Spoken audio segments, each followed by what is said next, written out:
शिक्षा बौद्ध शिक्षा केंद्र प्राचीन काल से ही बिहार विद्या का प्रसिद्ध केंद्र रहा है। बौद्ध धर्म से संबंधित शिक्षा के अनेक केंद्र बिहार में विकसित हुए हैं। इनमें सबसे महत्वपूर्ण नालंदा महाविहार था। इसकी स्थापना कुमार गुप्त द्वारा हुई थी। हर्षवर्धन और धर्मपाल ने इसे प्राश्रय और अनुदान दिया।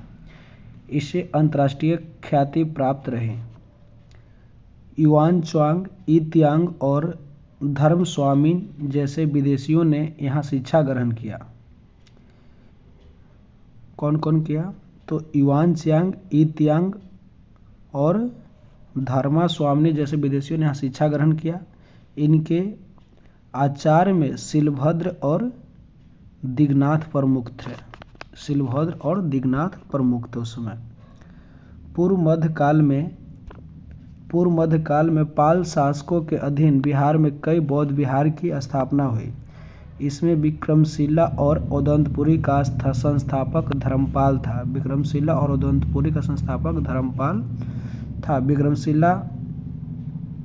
विक्रमशिला तांत्रिक विद्या का मुख्य केंद्र था। तांत्रिक विद्या का मुख्य केंद्र कहेगा तो विक्रमशिला। और ब्रज्यान बौद्ध मत के प्रचार का केंद्र था। ब्रज्यान जो था वो बौद्ध मत के प्रचार का केंद्र था। इसके सुप्रसिद्ध आचार्य अतिश दीपांकर थे। बौद्ध धर्म के प्रचार हेतु तिब्बत भी गए थे। ओदंतपुर बिहार शरीफ में स्थित है। यहाँ के प्रमुख आचार्य शांत रक्षित थे।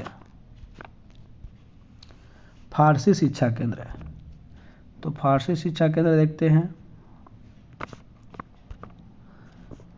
मध्यकाल में भी शिक्षा और विद्या का केंद्र के रूप में बिहार का प्रधानता बनी रही है। मध्यकाल में मुगल काल में अनेक ईरानी यात्रियों ने इस क्षेत्र में रहने वाले विद्वानों और कवियों की चर्चा की है। यह परंपरा 17वीं से 19वीं शताब्दी तक बनी रही है। फारसी शिक्षा के प्रमुख केंद्रों में पटना, बिहार शरीफ, भागलपुर आदि थे। पटना स्थित सैफ खां के मदरसे की ख्याति ईरान तक फैली थी। इसकी पुष्टि ईरान विद्वान एवं यात्री बहवनी ने की है। स्मरणीय है कि 18वीं शताब्दी में राजा राम मोहन राय ने पटना में ही फारसी शिक्षा ग्रहण की थी। 18वीं शताब्दी में मिथिला के क्षेत्र में संस्कृत शिक्षा को विशेष प्रोत्साहन प्राप्त रहा। दर्शन प्राचीन एवं मध्यकाल में अनेक विद्वानों ने बिहार में दर्शन, साहित्य आदि के क्षेत्र में योगदान किया। कौटिल्य जैसे बहुआयामी प्रतिभा वाले विद्वान का संबंध मौर्य साम्राज्य की स्थापना से जुड़ा है। इनकी रचना अर्थशास्त्र, राजनीतिक और प्रशासन संबंधी सुप्रसिद्ध कृति हैं। उसका समकालीन प्रसिद्ध व्याकरणाचार्य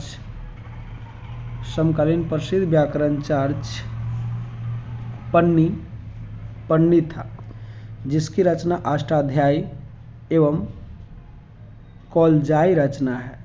चरक जैसे सुप्रसिद्ध चिकित्सक इस काल के विभूति में महत्वपूर्ण है। दर्शन और विधि के क्षेत्र में भी कई प्रसिद्ध नाम बिहार से जुड़े हैं। याज्ञवल्क्य स्मृति की रचयिता याज्ञवल्क्य का संबंध मिथिला के क्षेत्र से जोड़ा जाता है। मीमांसा और वेदांत दर्शन के प्रसिद्ध टिप्पणीकार उपावर्ष न्यायशास्त्र में प्रतिनिधि गौतम और योगशास्त्र के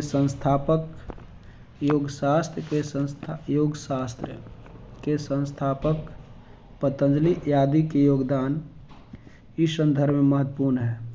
पतंजलि की रचना महाभाष्य का व्याकरण के क्षेत्र में निर्णायक महत्व है। कुमारिल ने रूढ़िवादी ब्राह्मणवाद को सुनिश्चित रूप दिया है।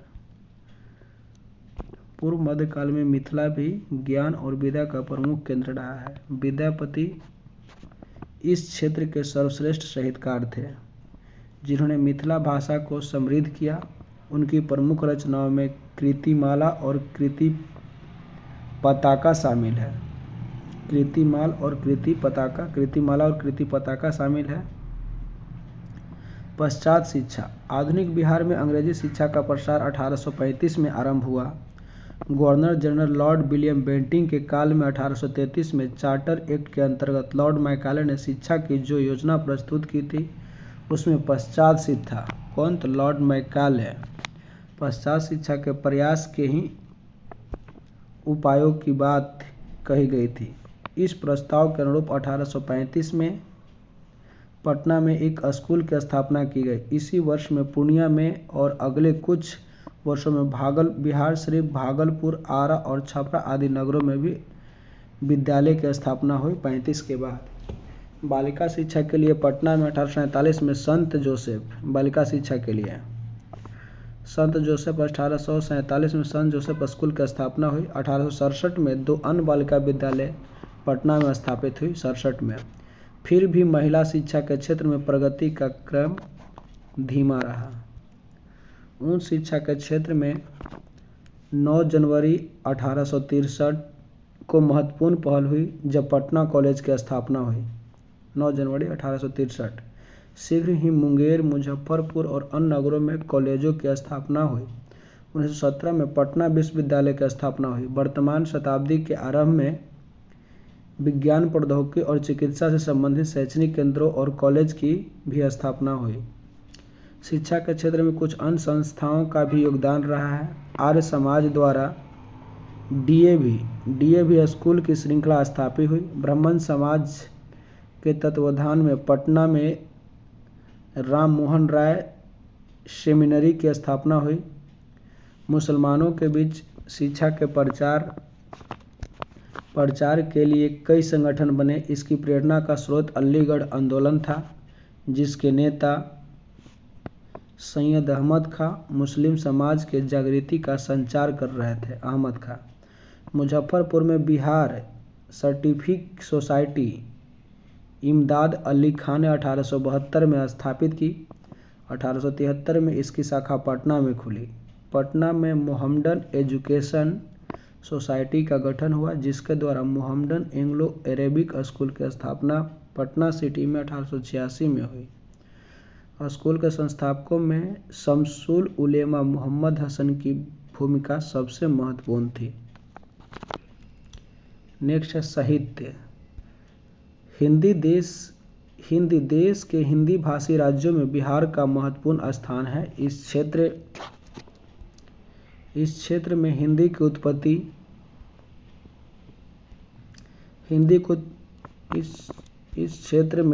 की उत्पत्ति मगधी अपभ्रंश से हुई, जिसके आरंभिक उदाहरण 4 पदों के रूप में देखा जा सकते हैं। इनकी रचना पूर्व मध्यकाल में हुई।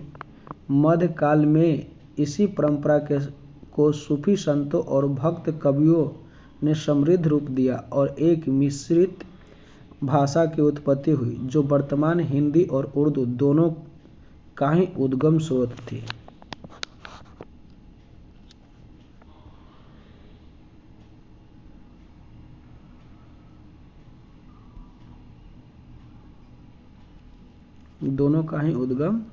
थी। आधुनिक हिंदी का इतिहास 18वीं शताब्दी में भारतेंदु हरिश्चंद्र की रचनाओं से आरंभ होता है। इनका बिहार से भी घनिष्ठ संबंध रहा है और उन्होंने बिहार के कई नगरों की अनेक बार यात्रा की है। उनकी समस्त कृतियां भी बिहार के ही खड्गविलास प्रेस द्वारा प्रकाशित हुई है। इस काल के कुछ अन्य प्रसिद्ध साहित्यकारों में बिहार से बाबू रामदीन सिंह, बाबू शिवनंदन सहाय, श्री यशोदानंद अखौड़ी आदि थे। इसके अतिरिक्त सूर्यपुरा के राजा राजेश्वरी प्रसाद सिंह, दरभंगा के पंडित भुवनेश्वरी मिश्र, मुजफ्फरपुर के बाबू अयोध्या प्रसाद खन्नी तथा देव के राजा जगन्नाथ प्रसाद सिंह किक्कर भी उसी युग के चमकते नक्षत्र हैं। उस काल में गौधर हथुआ, बनौली, बेतिया, दरभंगा, श्रीनगर, डुमराव, अमावा, टेकारी, रातू, देव आदि रियासतों में हिंदी का भरपूर प्रचार प्रसार तथा विकास हुआ। हिंदी साहित्य के स्वर्ण युग का आरंभ वर्तमान शताब्दी के प्रथम चतुर्थांश से हुआ है। बिहार के कई प्रमुख साहित्यकारों ने इसमें योगदान दिया है। पंडित रामावतार शर्मा, पंडित चंद्रशेखर शास्त्री, डॉक्टर काशी प्रसाद जायसवाल, रामलोचन शरण आदि के मात्र बिहार में ही नहीं बल्कि सारे देश में लोकप्रियता प्राप्त रही है। आरंभिक उपन्यास लेखकों में राजा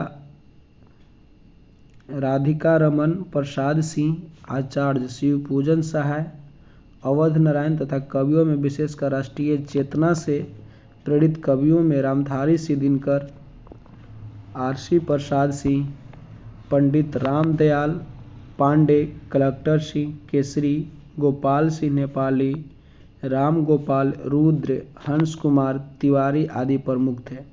इस काल के नाटक, उपन्यास और निबंधों में राष्ट्रीय तेवर काफी तीखा रहा। स्वतंत्रता प्राप्ति के काल में तथा उसके पश्चात हिंदी साहित्य का नया दौर आरंभ हुआ, जिसमें नवनिर्माण की आशाएं अभिव्यक्त हो रही थी। इस चरण में सरकार का सक्रिय सहयोग और स्वयंसेवी संस्थाओं की भूमिका भी हिंदी के प्रचार प्रसार में सहायक रही।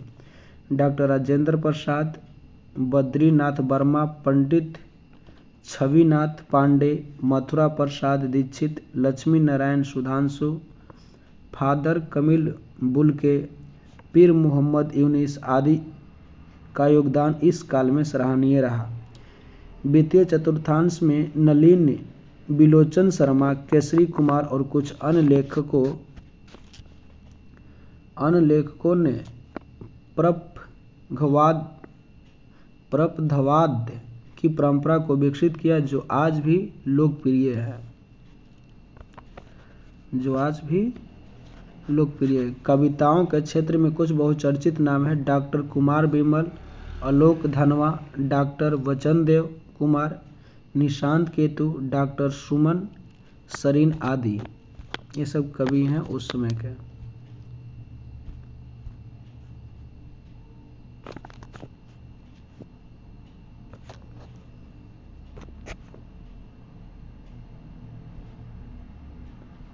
साहित्य की कई विधियों में एक साथ जो लोग लगभग 3 दशकों से बिहार में लिख रहे हैं, उनमें Shri Poddar, Ramavatar, Arun Udayan Singh, Rameshwar Singh, Kashyap Revati Raman, principal Kapil, doctor Siddhnath Kumar, Jitendra Singh, doctor Khagendra Thakur, Yogeshwar Prasad Yogesh आदि नाम आते हैं। आलोचक, समीक्षा तथा निबंधों के क्षेत्र में डॉक्टर कुमार विमल, डॉक्टर रंजन सूरिदेव, डॉक्टर रामावचन राय, नंद किशोर नवाल, डॉक्टर श्याम सुंदर घोष, निशांत केतु आदि के नाम महत्वपूर्ण हैं। नाटक भी इन दिनों हिंदी साहित्य के लोकप्रिय हैं। पटना इसका एक केंद्र भी बनता है। इस क्षेत्र में स्वर्गीय रामेश्वर सिंह कश्यप अतिरिक्त श्री राधाकृष्ण प्रसाद, शिवसागर मिश्र, चतुर्भुज, सिद्धांत कुमार, जितेंद्र शाह, जगनंदर